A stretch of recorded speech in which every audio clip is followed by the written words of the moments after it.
This is the Tech Podcast Network. If it's tech, it's here. You're watching CES 2014 coverage of the Tech Podcast Network.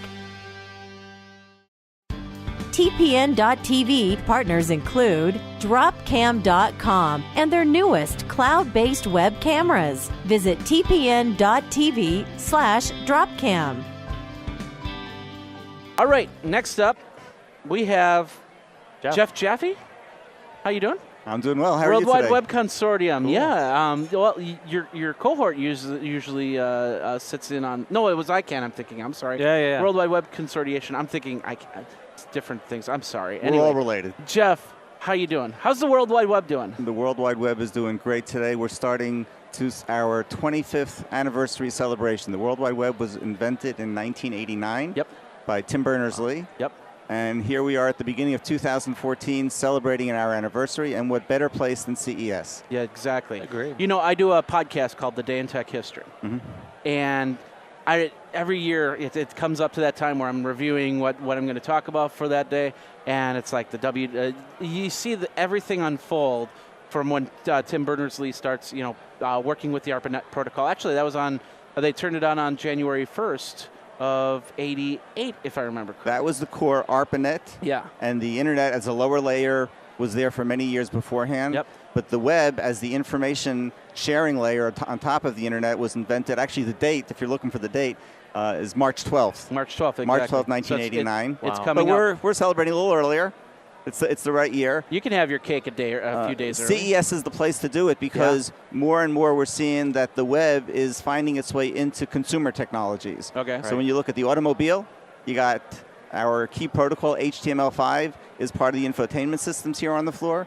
If you look at set-top boxes, if you look at ebooks, all of them are using the core web technologies today. Yeah, definitely. Well, even appliances. I mean, when you look at everything from refrigerators when you look at the entire gamut, it's in everything. And we cover digital health as well, and it's making its way into everything that we do, from monitoring patients to making our lives easier, and I think it's awesome. Making its way is our key theme, because on our 25th anniversary, we're not looking back. That's cool. We're looking ahead. Nice. What's the next 25 years?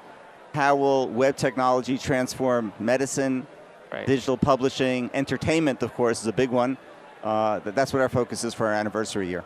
Well, even look at what you're wearing. I mean, something as simple as that. Simple as Google Glass. Right. I mean, I have to, every now and then I have to do a search, so it's accessing the World Wide Web just to do that. It's part of our future, or part of our present. That's right.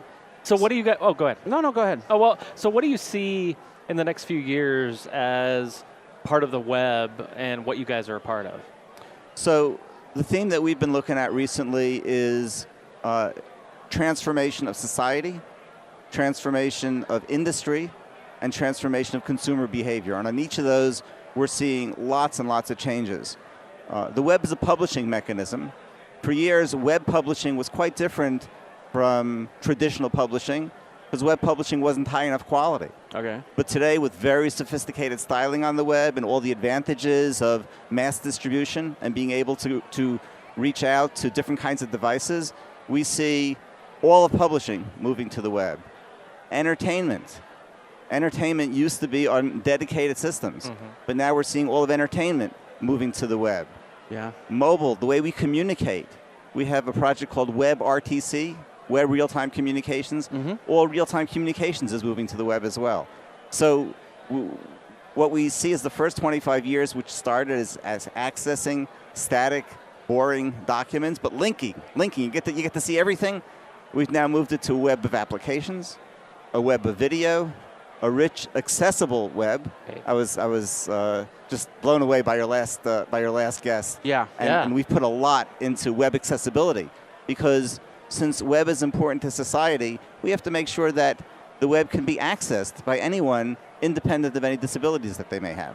You know, we actually interviewed some people from NPR the very first night we were here, and they have developed a brand new device that will allow people that have disabilities as far as hearing and seeing to be able to understand if there's a weather alert, something like that. And it's all broadcast in a sub-frequency, but most of the information comes from the World Wide Web, and it does all kinds of cool things. So you're right. I mean, I'm blown away at where we're going to go. I think you guys have a great vision for that. Right, and one of our major themes is Web for All. Yeah. And we're worried, this is a technology conference, and we're technologists, but we're also worried about the social implications.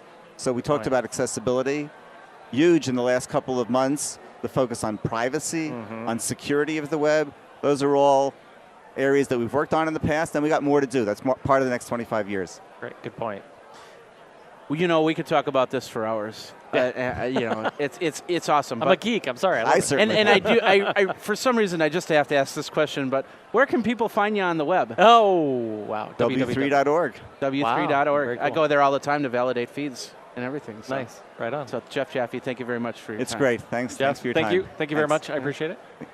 If it wasn't for our sponsors, we wouldn't be doing the CES 2014 action. Dropcam is one of those sponsors. They have great prices available for cameras that you can put anywhere in your house. If I had a Dropcam, I could actually set it up in the living room and see what's going on. With the frigid temperatures that we had last week, I could have checked in on the house, made sure that the power was still going, or made sure that there wasn't any other problems, listened in if I could hear something, and go from there. So check it out. Go over and check out all the Dropcam models. Go over to TPN.TV/Dropcam. TPN.TV/Dropcam. Of course, it'll help our CES 2014 coverage. Thank you very much, Dropcam.